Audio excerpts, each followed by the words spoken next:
Hello, on se retrouve aujourd'hui pour une nouvelle vidéo. On se retrouve pour un tutoriel hyper complet. On va voir ensemble comment réaliser la dépose d'une pose d'ongle en gel sur demi-capsule et comment basculer avec une autre pose, mais surtout une autre technique de pose. Je passe d'une technique sur demi-capsule à une technique sur pose américaine. C'est totalement possible, il faut juste que votre dépose soit bien réalisée. Je prévois de vous faire des formations en ligne sur ce point où je vais vous détailler, comme d'habitude, tous les points, vous expliquer tout le matériel, les embouts, tout sera vraiment transmis dans les détails. Vous le savez, en ce moment j'ai pas mal de travail, mais dans les mois à venir, je prévois de consacrer énormément de temps aux formations en ligne. J'ai énormément de formations à vous proposer. Donc, pour réaliser une bonne dépose, il va falloir soustraire l'extension. On n'a pas besoin de poncer la pose d'ongle qui n'est pas sur la plaque. Donc, on retire tout le rallongement. Pour ça, soit vous pouvez clipser des deux côtés avec un coupe-ongle.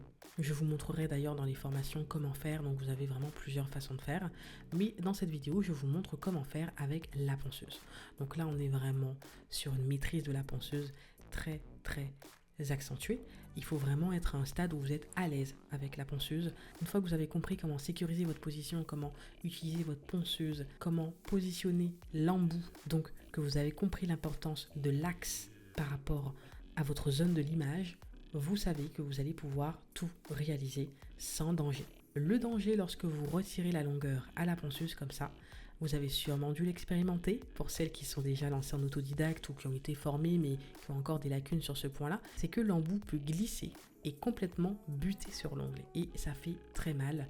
La cliente elle sursaute, c'est surprenant et ce n'est pas agréable, donc il faut éviter ça. Vous allez devoir avoir une position sécurisée, donc bien sécuriser le doigt sur lequel vous travaillez. Il doit être bien ferme, bien fixe dans votre main. Et la main dans laquelle vous tenez votre pièce à main doit être également bien sécurisée. Vous devez sentir que vous êtes stable, vous devez être confortable. Une fois que vous retirez l'extension, il va falloir limer le dessus. Donc forcément, on a gagné du temps. Maintenant, on peut se concentrer sur ce qui est à même l'ongle naturel. Ce qui nous intéresse, faire la dépose sur l'ongle naturel pour rebasculer sur une préparation d'ongle naturel pour la nouvelle pose qu'on va effectuer. Donc là, le but est d'enlever avec un embout épais, donc le même que j'ai utilisé pour enlever l'extension. Je m'en sers pour enlever 80% du gel. Passez un embout doux, donc si vous aviez un embout vert ou bleu, passez un embout rouge. C'est ce qui vous permet de faire une dépose saine, sans abîmer l'ongle naturel. Vous vous approchez progressivement et petit à petit, vous vérifiez que vous limez la matière artificielle uniquement. Il va falloir dissocier les deux, puisque bien souvent, vous allez limer l'ongle naturel en pensant que c'est du gel. Je fais toujours les derniers résidus à la lime à ongles manuelle ou à l'embout Imri, en tout cas avec un embout très doux. Et je bascule sur la nouvelle pose d'ongle. Donc ici, comme j'ai effectué une dépose, l'ongle naturel est déjà griffé lorsque j'ai enlevé les derniers résidus sur la plaque. Donc inutile de limer excessivement. En terminant votre dépose, logiquement, vous allez également préparer la plaque. Donc vous allez concentrer un maximum d'énergie sur la préparation des cuticules. Donc on décolle la cuticule, on la soulève manuellement avec la ponceuse électrique.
Vous créez le jupon et ensuite vous coupez si jamais vous coupez les cuticules.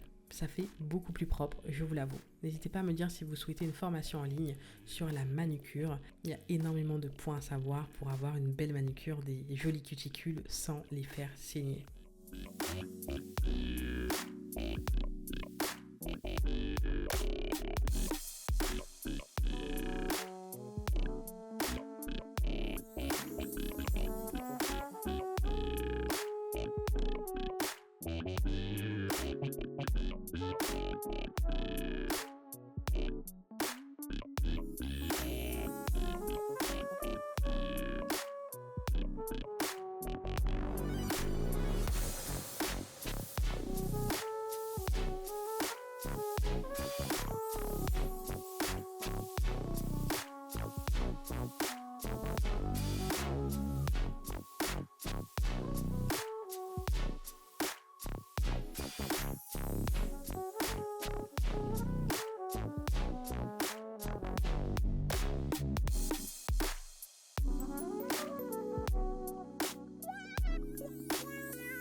Je dépoussière bien. Quand c'est fait, je m'occupe des capsules. Il va falloir choisir les bonnes tailles par rapport à chaque ongle, la structure de capsule qu'il faut, la forme, la longueur, la couleur par rapport au design que vous souhaitez. Ici, comme il s'agit d'un design où il y aura besoin de nude en base, l'idéal est de choisir des capsules déjà colorées avec une base nude. Donc ici, j'ai choisi des capsules un peu pêche où je vais appliquer une rubber base par-dessus pour avoir exactement la teinte que je veux puisque je ne l'ai pas encore trouvée au niveau des capsules américaines.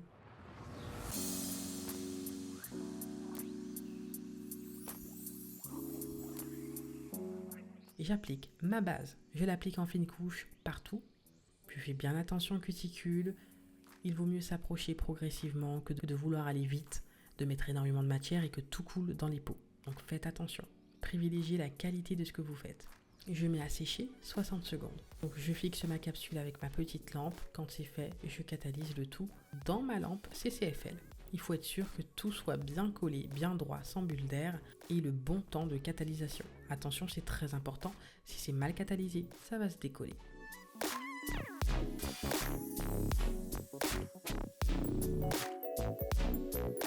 Quand c'est fait, je prépare les capsules à recevoir le design. Je lime la démarcation, je ponce le tout pour retirer la brillance, pour que la couleur que je vais appliquer, le prochain produit que je vais appliquer adhère correctement. Prenez une capsule qui ressemble fortement au résultat final que vous voulez. Comme ça, vous avez juste quelques arrangements à effectuer.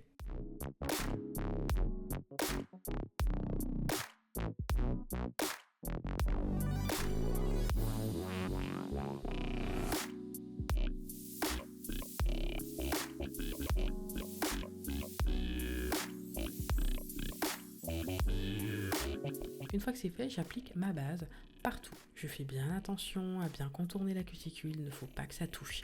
C'est vraiment ça qui va faire que vous allez avoir un rendu très propre. Ce serait dommage d'avoir passé autant de temps à bien faire les cuticules, à bien préparer votre ongle naturel, coller les capsules correctement. Ce serait dommage de tout gâcher à cette étape. Suivez la logique, continuez à ne pas toucher la cuticule pour avoir un rendu propre. Je mets à catalyser 60 secondes et je passe au design. Pour le design, les images parlent d'elles-mêmes. Vous allez faire un design multicolore où chaque ongle aura une couleur. J'utilise plusieurs vernis pour ce design. Je vous ai montré les références, je vous les mets en barre d'infos avec les codes de réduction pour les marques avec lesquelles je travaille. Ce sont des couleurs incroyables. Vous le savez, pour les dessins, il vous faut absolument des vernis pigmentés. Rien ne sert de faire des dessins avec des vernis qui ne le sont pas.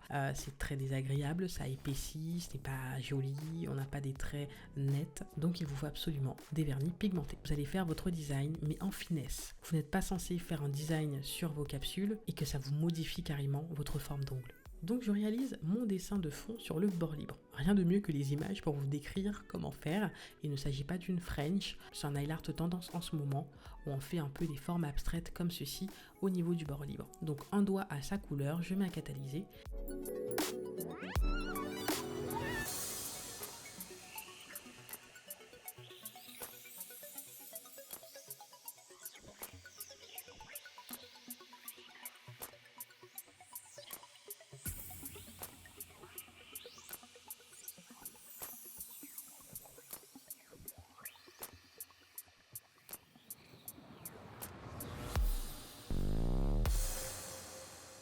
Et par-dessus, j'applique un top coat mat sur tout l'ongle pour avoir ce fond mat.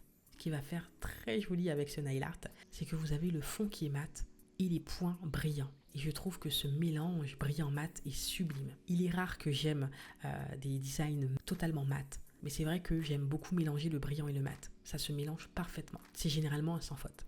Et une fois que vos ongles sont mat, vous allez effectuer vos points sur le design.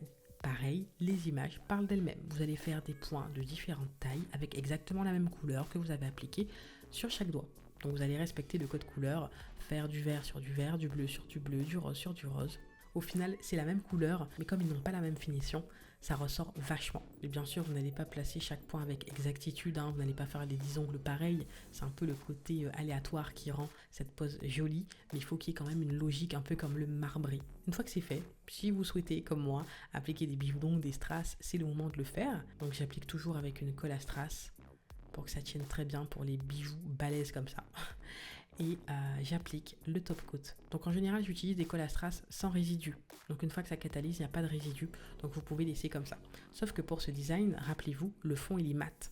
Donc ce n'est absolument pas possible de garder la colle à strass brillante tout autour du bijou. Ça fait complètement disgracieux. Ça ne va pas. Donc ce que je viens faire, c'est qu'avec un petit pinceau, je récupère un peu de finition mat et j'en mets autour du bijou, là où on aperçoit la colle à strass brillante. Je fais en sorte que ça soit raccord avec la finition, puisque des fois, il y a des traces de pinceau. Et voici pour cette pose. J'espère qu'elle vous a plu. N'hésitez pas à liker si c'est le cas, à commenter. J'ai hâte d'avoir vos retours. Abonnez-vous et activez la cloche notification pour recevoir les notifs quand il y a une nouvelle vidéo. On se dit à la prochaine. Bye bye.